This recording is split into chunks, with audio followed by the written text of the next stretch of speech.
controlled boxing throughout much of the 20th century, and then Sin City Gangsters about the rise and decline of the mob in Las Vegas. And I decided that I would next do Hollywood. So I spent about a year doing the research and writing Tinseltown Gangsters. And I learned a lot of interesting facts, a lot of things that I didn't know and that most people don't know. And organized crime came to Hollywood with Joseph Kennedy Sr. in the 1920s. He was hired to sell a small import-export company that was involved in the film business called FOB. And he decided, rather than being a salesman for the company, that he would buy the company. And he borrowed some money from his father-in-law and from the president of Filene's department store in Boston, but it wasn't enough. And so he went to Al Capone's The Outfit in Chicago, where he borrowed the majority of the money. And he bought FOB and turned it into a film company that produced a film a week. He did it on an assembly line basis. And each movie cost him about $30,000. They were primarily westerns and detective movies. And he developed a reputation as someone who could control money and wealth and was a very important advisor. And so he began having an affair with a very famous film actress at the time named Gloria Swanson. And he showered her with all kinds of expensive gifts, diamond necklaces and bracelets, fur coats, even bought her a fancy car. I think it may have been a Rolls Royce. And this affair went on for several years until her accountant discovered that Joseph Kennedy wasn't paying for these gifts. Gloria Swanson was paying for them. He was taking the money out of her account and paying for the gifts he was giving her. As bad as that was, what was even worse was that Kennedy wanted to buy a chain of movie theaters called Pantages, which had been started by a Greek immigrant named Alexander Pantages. And there were 72 theaters, primarily in the southwestern part of the United States. And he offered Pantages a lot of money, and Pantages turned him down. He offered him a second time, and Pantages turned him down. He offered him a third time, and Pantages turned it down. Kennedy was not the kind of man who was about to accept no for an answer. So because he was known as a producer, a lot of people who wanted to get into the movies were beckoning him. And one was a woman who was an aspiring actress named Eunice Pringle, who was both an aspiring actress and a prostitute.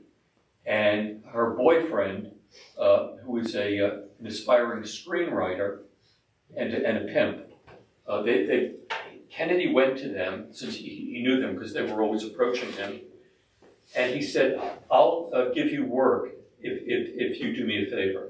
And the favor was that Pringle had to go to Pantages' office and hide in the closet. And when Pantages came to his office, she was supposed to leap out of the office, tear her gown at the top, and start yelling rape. And that happened, and Pantages was arrested. And he was sentenced to 50 years in prison, which is extraordinary. I mean, murderers didn't get that kind of prison sentence. And he hired a lawyer named Jerry Geisler, who was a lawyer for the mob in Los Angeles, particularly Bugsy Siegel and some others. And he appealed the case and proved that it was a conspiracy, and Pantages was let out of prison after 3 years. But while he was in prison, he needed money very badly, and he wound up selling his chain of movie theaters to Kennedy for a fraction of what Kennedy originally offered. Now, Geisler also wanted to get a deposition from Pringle, who had accused Pantages of rape.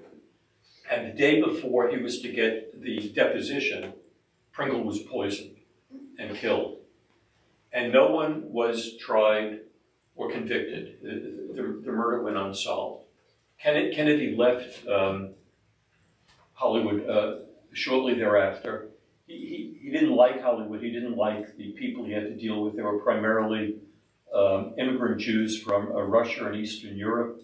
He didn't like Jews, and he didn't want to have anything to do with them. And he moved to Florida for a while, and into Palm Beach. And there he tried to join a very waspy golf club, and they wouldn't take him because he was Catholic.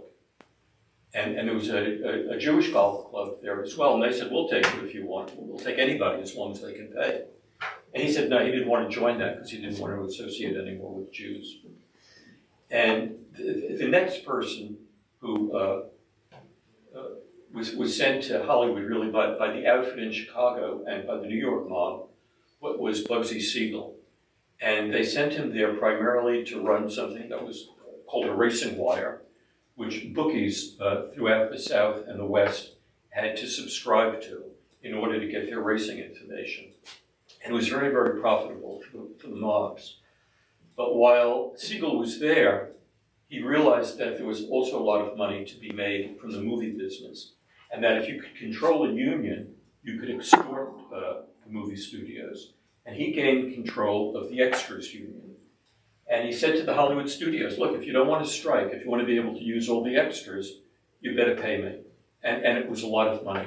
It was $100,000 here, $100,000 next month, and so forth. And he also began associating with kind of A-list Hollywood celebrities, and became very, very well known in Los Angeles. Unfortunately for him, he was assassinated in 1947 for skimming money from a casino he was involved in the building of in Las Vegas called the Flamingo. And his protege in Los Angeles was a man named Mickey Cohen, who had started life out as a young gangster when he was 9 years old. He was a very little guy. He was only 5'5" as a complete grown-up. But at 9 years old, when he was barely 5 feet tall, he and a group of his youthful gang members decided to hold up the largest movie studio on Sunset Boulevard. And Mickey Cohen approached the box office with a baseball bat and said to the ticket seller that if you don't turn over all your receipts, I'm going to kill you with this baseball bat. And she was terrified, even though he was only 9 years old. And she turned over all the receipts to him. By the time he was a teenager, he had become a professional boxer. And that didn't last for more than a few years. And he moved to Chicago, where he became a full-time thief. But he was a very brazen thief. He was getting involved in all kinds of fights. So the mob said, you really have to get out of town. You're bringing too much heat on us. And they sent him to Hollywood to work for Bugsy Siegel. He would be Siegel's bagman and enforcer, because Siegel was a sort of debonair man. He dressed very well. He spoke very well. He socialized with the best people in Hollywood. Mickey Cohen was just the person he needed to make sure that all the money that he wanted was collected. And Mickey did that for him. Mickey also started a scandal sheet called Hollywood Nightlife. And his partner in that was a man named Hank Sanacola, who was Frank Sinatra's manager. And this scandal sheet, what they did is they would find out which actors were having adulterous affairs, or who was gay, or who was a lesbian, and they would blackmail them. And they would say that if you don't take out a full-page ad in Hollywood Nightlife, and you don't pay us an agreed-upon additional sum, we're going to publicize this, and it's going to ruin your career. And everyone paid. And what was amazing, they blackmailed Robert Mitchum, they blackmailed Joan Crawford, and they even blackmailed Frank Sinatra, whose manager was the co-publisher of this, because Frank Sinatra was having an affair with Ava Gardner, and he didn't want the public to know about this because he was still married to his first wife. And what was also interesting is they had a good reason to blackmail Joan Crawford, because prior to her becoming a movie star, she had appeared in 2 pornographic movies. And MGM paid $100,000 to suppress those movies. And after she left MGM, I guess it was in the 1960s, she had to pay back the $100,000 plus all the interest that was due on that money over a 30-year period. And Mickey Cohn was eventually arrested for cheating the IRS, and he spent time in prison. And while he was in prison, a crazy man in prison came up behind him and hit him over the head with a metal pipe, and he was in a coma for a couple of weeks, but he was severely injured thereafter. He was partially paralyzed on one side of his body. And he basically was supported by friends for the next few years that he was alive. But while he was alive, he also became a tremendous publicity hound. He appeared on a lot of local and national talk shows, usually with one of his girlfriends, who was either a stripper or a porno actress. And he was only, as I said, 5'5", and these women who were his dates, they were about 5'9" or 5'10", so they made an interesting looking couple. One was very tall, one was very short. Now, he was replaced by a man who had even larger ambitions than Mickey Cohn. His name was Willie Bioff, and he was sent to Hollywood by the Chicago outfit, along with a man named George Brown and another man named Johnny Roselli. In Chicago, George Brown and Willie Bioff controlled the stage managers union, and they were extorting that for a tremendous amount of money.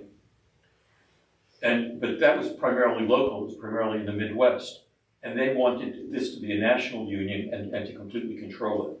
And they were able to increase the membership of this union from 10,000 to 100,000 members. And they also got control of other unions, plus they had control of the Teamsters Union.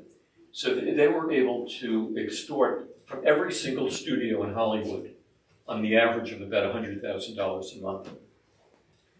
And that was for the 5 major studios. The minor studios paid $25,000 a month. So George Brown was the figurehead of the stage union, and Willie Bioff was sort of the strong man who intimidated these people. He was a very coarse, crude, intimidating person. And he would threaten these movie studio people, saying that if you didn't go along with what he wanted, he would kill you. And Johnny Roselli was sort of in the mold of Bugsy Siegel. He was well-spoken, he was well-dressed, he associated with the top people in Hollywood, and he became the bagman for this group. Eventually, the FBI stumbled on what these people were doing, and they were all arrested. And plus, their bosses in Chicago were all arrested. And one of them, at the time, head of the Chicago outfit, a man named Frank Nitti, did not want to go to prison again, and so he blew his brains out. And his position was taken over by a man named Paul Hawader Ricca, who also was indicted and imprisoned. They all were sentenced to 10 years in prison, except for Willie Bioff, because Willie Bioff made a deal with the feds that he would testify, not in open court, but give them information. And the deal was that he would only have to serve 3 years.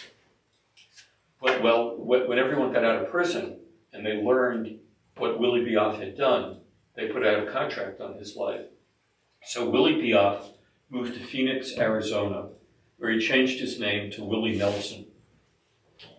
And he became a good friend of Senator Barry Goldwater and became a business partner of Barry Goldwater's nephew.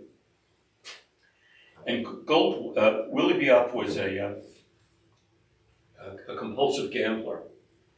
And Senator Goldwater had a pilot's license and a private plane. They used to fly Willie Bioff back and forth from Phoenix to Las Vegas and back to Phoenix again.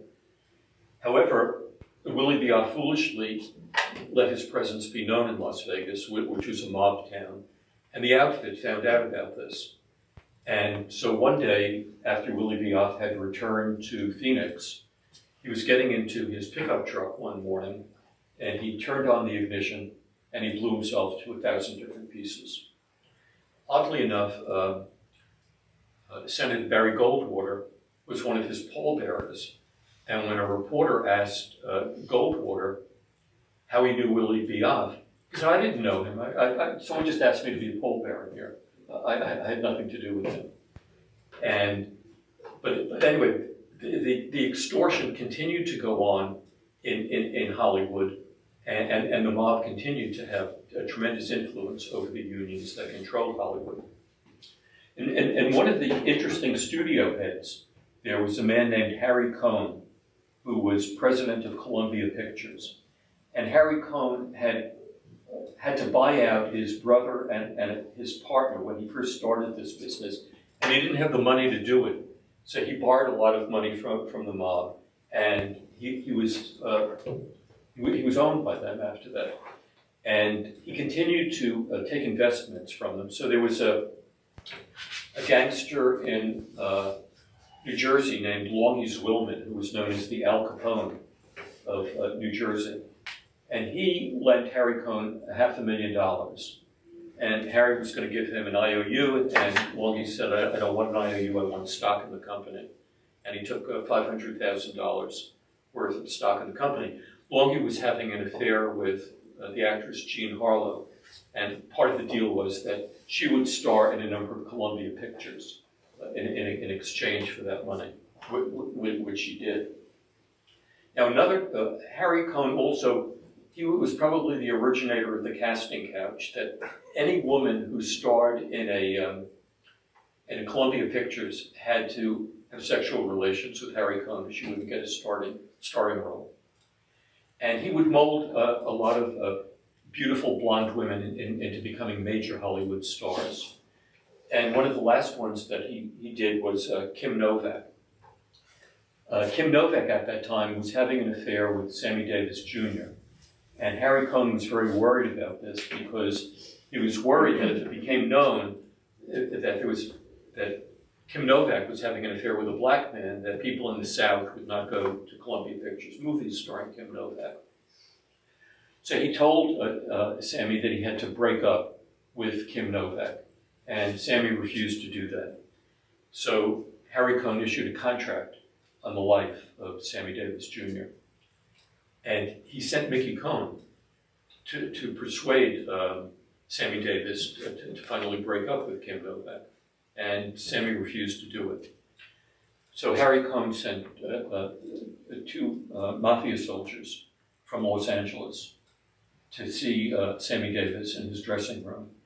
And they said to him, look, Sammy, you're a one-eyed black Jew, and if you don't break up with Kim Novak, you're going to be a blind black Jew. And you have 48 hours not only to break up with her, but 48 hours to marry a black woman, or you're going to be dead in 48 hours. And so he quickly broke up with Kim Novak, and he married a black woman who's a lounge singer at one of the casinos in Las Vegas, and paid her $25,000 and gave her $10,000 for a new wardrobe.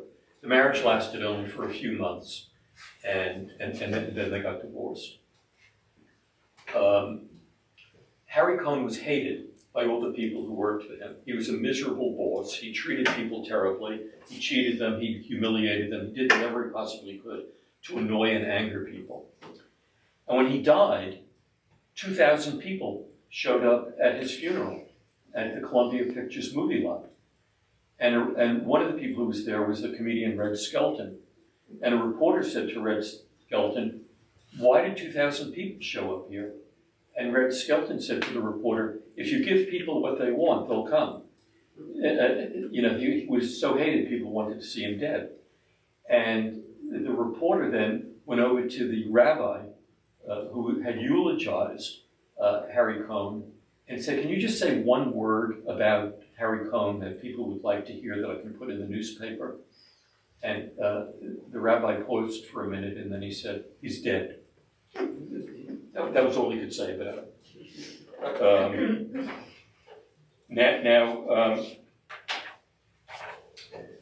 There was also a man in Hollywood named Sidney Korshak, who the FBI said was the most powerful lawyer in America. He had been sent to Hollywood by the Chicago outfit, and he represented all the movie studios, a lot of the actors and directors and producers. He also represented the Teamsters Union, Fortune 1000 companies, the racetrack, the Los Angeles Dodgers, you name it, he represented them. And he was always trying to appear legitimate. No one was supposed to know that he was associated with the mob. And he never even got a law license in California, but he practiced law there anyway. And to give you an example of some of his power, when Warren Beatty wanted to attend the 1968 Democratic Convention, he went to Chicago and he couldn't get a room in the Ambassador East Hotel because it was full of conventioneers. And he called Sidney Korshak from a payphone in the lobby, and he said, "Can you please get me a room here?" And Korshak said, "Hang on for 5 minutes. I'll get back on the phone in 5 minutes." And 5 minutes later, Korshak got back on the phone. He said, "You can have your pick of any one of 3 suites in the hotel."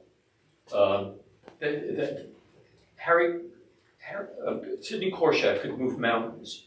When the woman who owned the largest racetrack in Los Angeles insulted him, he closed the racetrack for a week until she apologized to him. He could call off a night game at Los Angeles Dodgers if he wanted to. He closed a casino in Las Vegas because he felt that it was being unfairly investigated by the government. And after a week, the government let the casino alone, and Sidney arranged for it to be reopened. Though he was married, he had affairs with a lot of Hollywood movie stars. One in particular was Jill St. John, who was also having an affair with Henry Kissinger. And Sidney said to her, "You have a choice. It's either me or Kissinger." And she chose Sidney Korshak because she said, "You're a more powerful man than Henry Kissinger." I mean, it was just, amazing that anyone would say that. And one of his friends and clients was the movie producer, Robert Evans, who produced the 2 Godfather movies, Marathon Man, Love Story, won a lot of Academy Awards, but he was a terrible cocaine addict. And cocaine began to ruin his career until he couldn't get any more producing jobs. And he was eventually fired from Paramount Studios because of that, and soon became an independent producer, or tried to become an independent producer. But he couldn't raise any money to produce any movies. So he met a woman named Lainey Jacobs, who was a drug dealer from Miami. And she wanted to get into the movie business, and she had moved to Los Angeles. And she offered Robert Evans $5 million. He had gotten control of a property called the Cotton Club, which he wanted to produce into a movie. Lainey was making about $500,000 a week gross from the sale of cocaine. So she had a lot of money to invest. And then she introduced him to a man named Roy Radin, who had produced vaudeville shows throughout much of the East. They were primarily vaudeville shows to support police departments and fire departments around the country. And he wanted to get out of that business and become a legitimate Hollywood producer. He could provide a lot more money than Lainey Jacobs could. So he and Robert Evans pushed Lainey Jacobs out of this partnership. She was furious. She wanted 1/3 of everything, and they wouldn't give her anything. So she arranged with 2 hitmen to kill Roy Radin. And they picked him up one night and they drove him to a deserted area, and they shot him several times and killed him. Eventually, she was caught, but Robert Evans was complicit, the authorities felt, in this murder.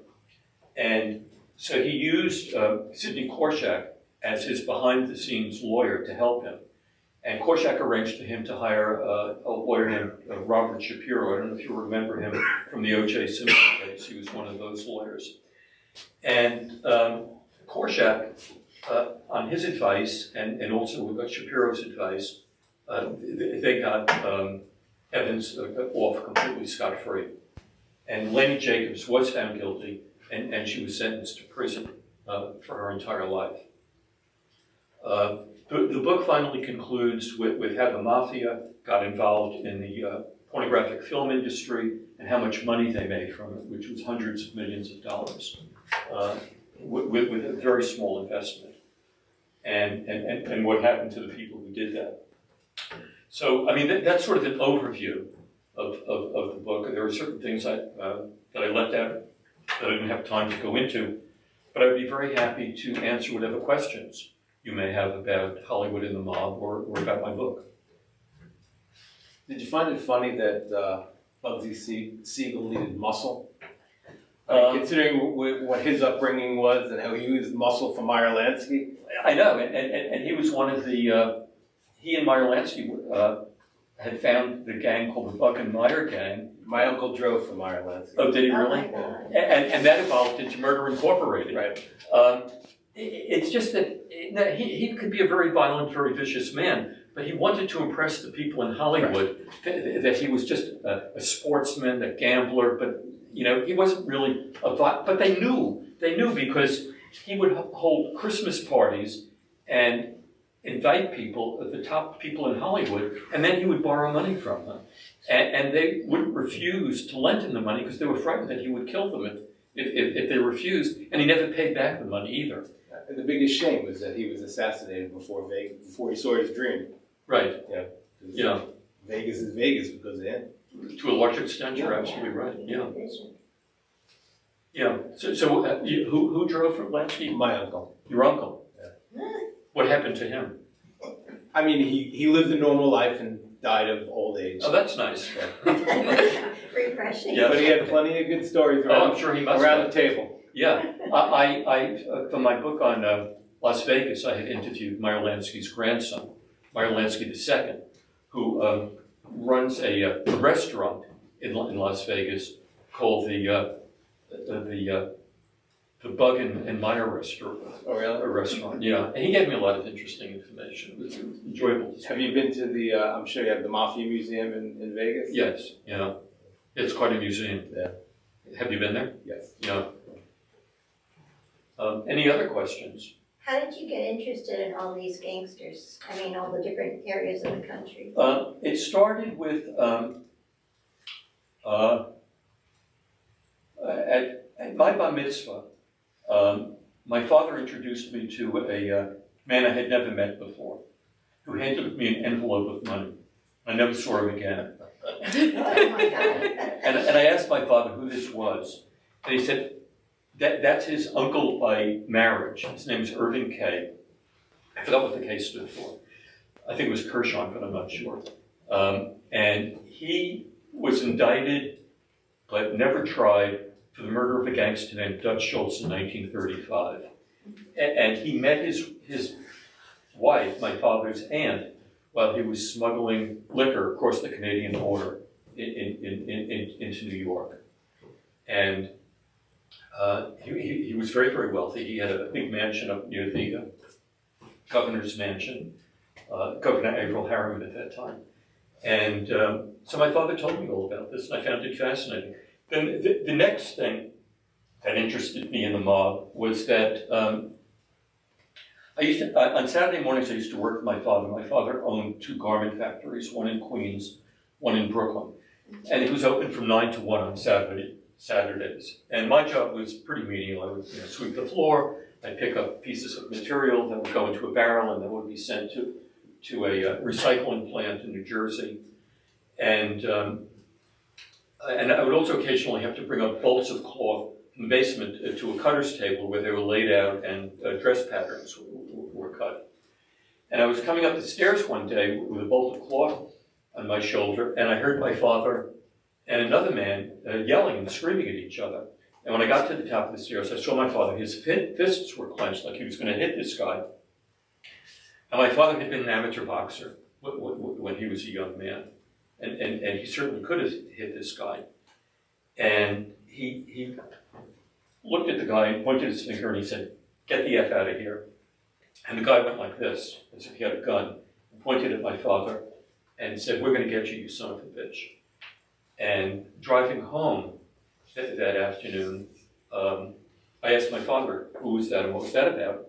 And he said that was a notorious gangster named Johnny Dio, whose real name was John Dio Guardi, and he represented paper teamster unions in New York and a trucking company and some other things.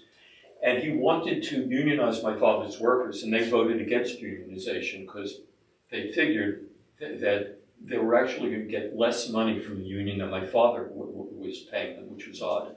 But my father also provided all of his workers with 90 days of Blue Cross Blue Shield health insurance, which was very unusual in the 1950s. And a couple of weeks later, I had graduated from the 8th grade, and my parents took me out for a celebratory dinner. And when we got home, our house had been broken into, and the kitchen was completely wrecked. The refrigerator was turned over, everything was thrown around, things were broken.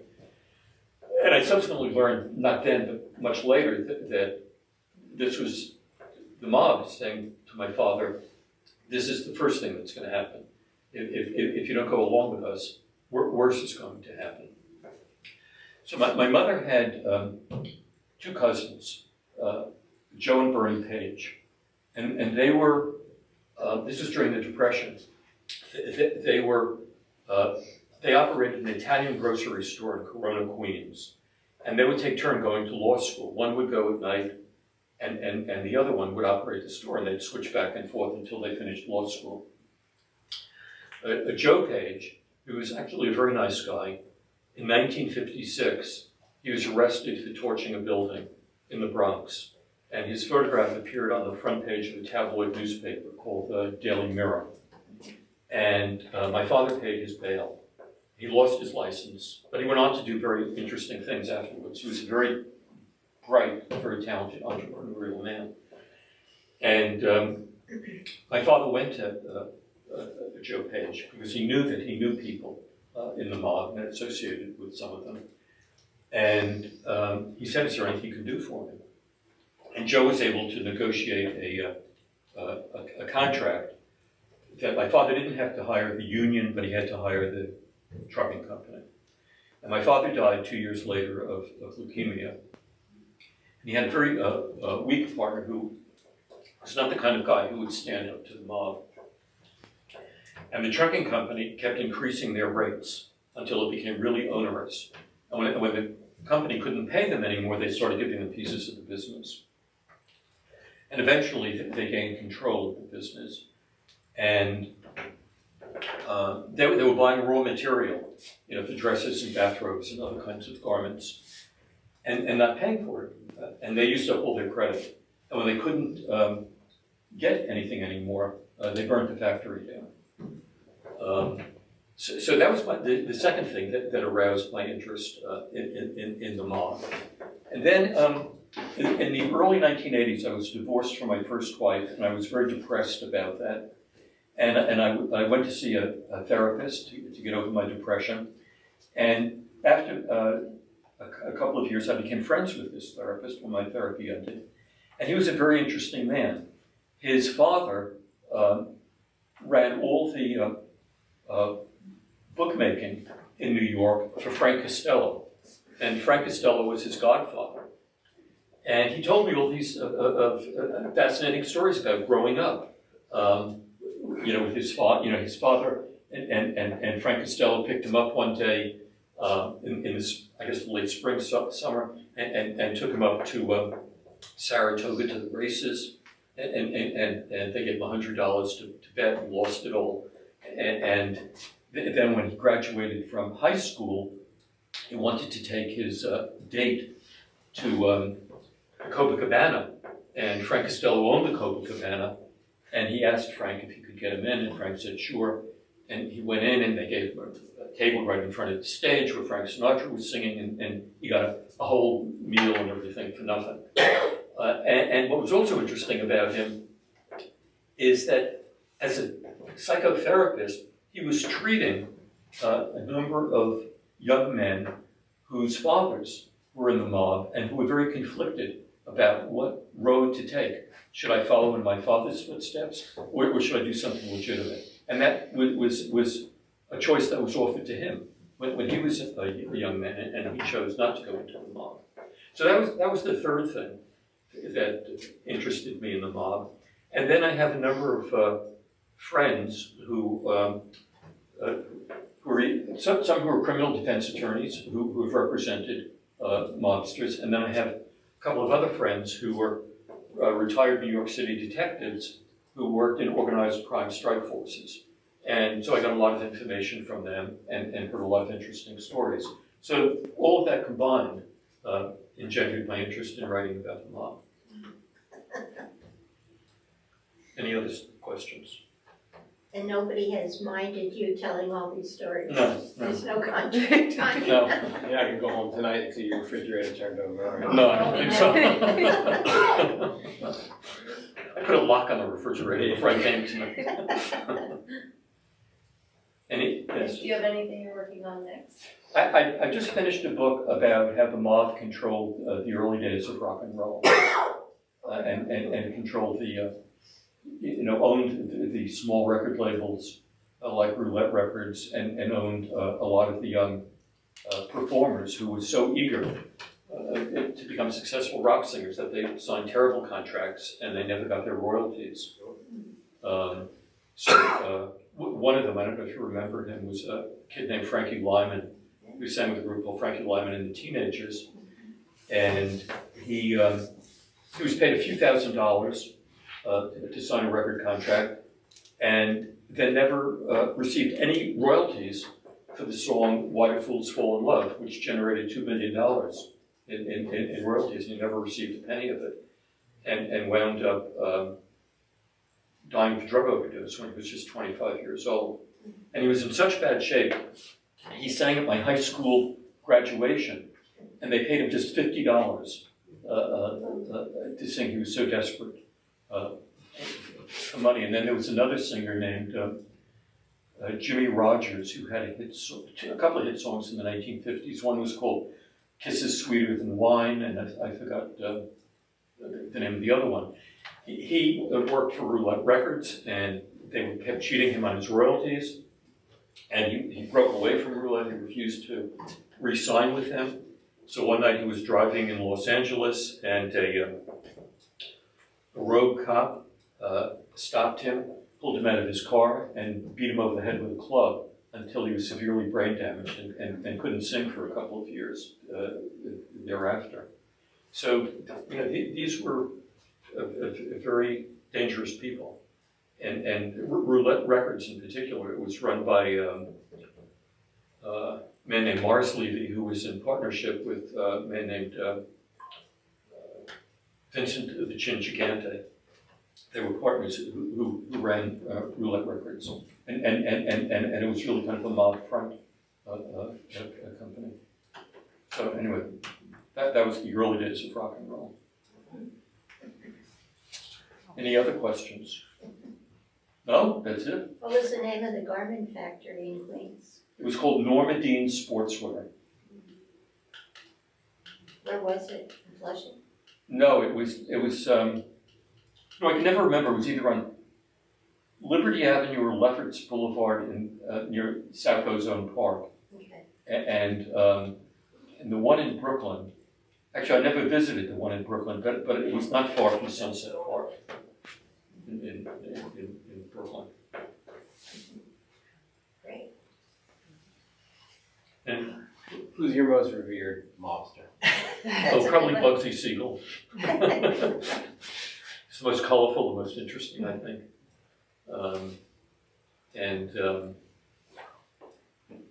It was interesting watching. Did you see the movie Bugsy? Of course. Yeah, it was interesting. They had a lot of things right in that movie. They got a couple of things wrong. One of the things they got wrong is that Virginia Hill suspected that he was going to be killed, and she was in Europe at the time he was killed, not at the Flamingo Hotel. The other thing is, when he wasn't the one who shot Big Harry Greenberger, he was the one who arranged for it to happen, and they brought in a former partner of Bugsy Siegel's named Frankie Carbo, and a guy from Murder Incorporated named Tic Tac Tannenbaum, and those were the two people who killed Harry Greenberger. And what else was? He divorced his wife Esther and secretly married Virginia Hill. They were married at the time that he was killed. The other thing is, he didn't start the Flamingo. It wasn't named after Virginia Hill. It was originally started by a man named Billy Wilkerson, who owned the Hollywood Reporter and a couple of fancy restaurants in Los Angeles. He started the Flamingo, and he didn't have enough money to finish it. And he tried borrowing money from the banks, and the banks wouldn't lend to casinos. They didn't think it was a good investment. He went to the New York mob, and they lent him the money. And after a few months, and they formed a corporation with stock, and after a few months, Bugsy Siegel went to Billy Wilkerson. He said, "I want you to sell me your stock in the company. I'm taking over the Flamingo." And he wouldn't sell it. And Bugsy said, "You have a week to sell it to me, or I'm going to kill you." And so he sold him the stock, and Billy Wilkerson was very frightened. And he went and lived in France for a year, just in case they still wanted to kill him. And that's when Bugsy really took it over and ran the Flamingo. And he and Virginia skimmed a lot of money from it. You know, Leopard doesn't change its spot. no, exactly. Yeah, right. Was it the mob would lend, the unions would lend, and the Bank of Las Vegas was as bad as the mob? I'm sorry. Was it the Bank of Las Vegas? There was like a notorious bank in Vegas that would lend for casinos? Well, maybe later on, but initially what it was the Teamster Central States Pension Fund that controlled billions of dollars. And under Jimmy Hoffa, they lent an incredible amount of money for the building of, maybe 20 casinos in Las Vegas. One of the more interesting people was a man named Mo Dalens, who built the Desert Inn and owned about 10 other casinos in Las Vegas. Probably the most powerful gangster in Las Vegas, in Nevada. Most people have never heard of him, Mo Dalens. I spent several hours interviewing his daughter, and the stories were fascinating. In one generation, he went from being a really kind of like a street hoodlum to a big entrepreneur in Las Vegas, to then becoming the biggest philanthropist in Las Vegas. The UJA named him Man of the Year. He was invited to the inaugurations of Nixon and Reagan. He helped to fund Hadassah Hospital in Israel.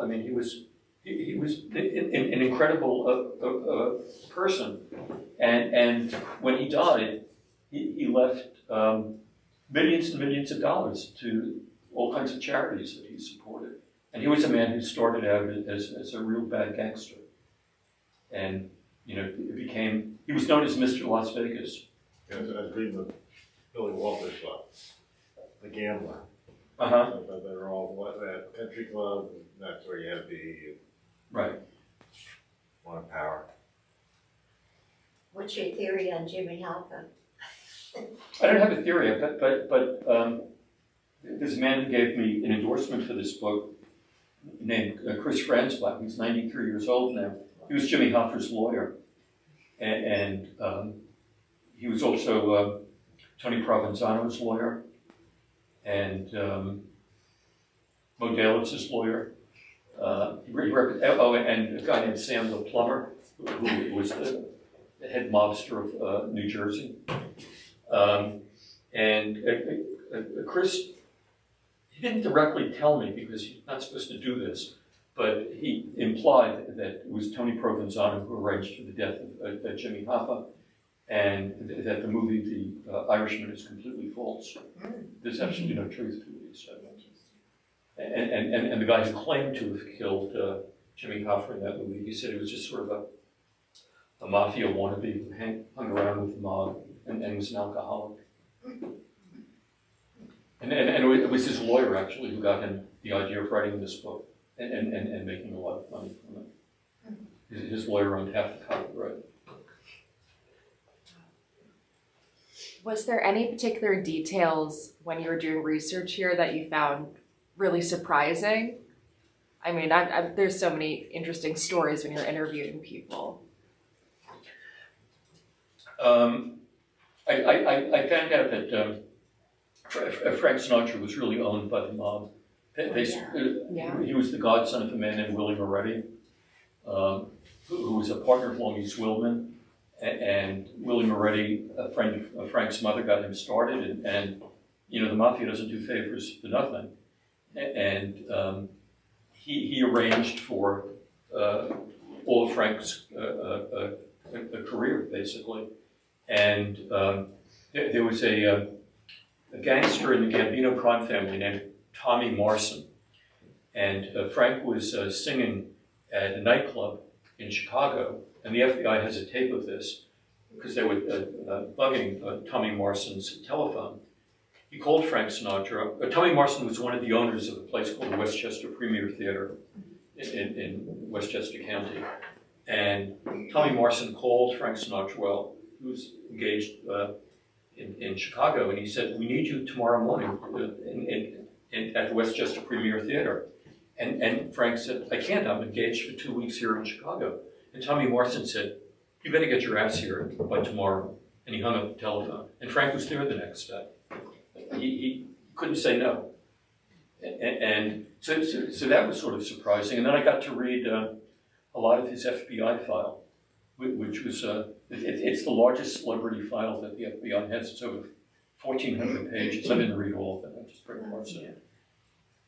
Also about Joan Crawford, early career in pornography I didn't know about.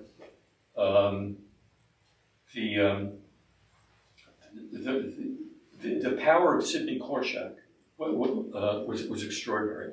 I knew of him, but I didn't know the kind of power he exerted, and he shut down anything or get anything. He had clients who had kids who wanted to get into Ivy League colleges and they weren't qualified. He'd call the college and get them into the college. Not only get them in, he'd get them a full scholarship. Oh, And it gosh. was just extraordinary. His power to get things done was just amazing. Anyone else? No? I think I questioned out. Oh, okay. That was great, thank you so much. My pleasure. Thank you for inviting me. Thank you.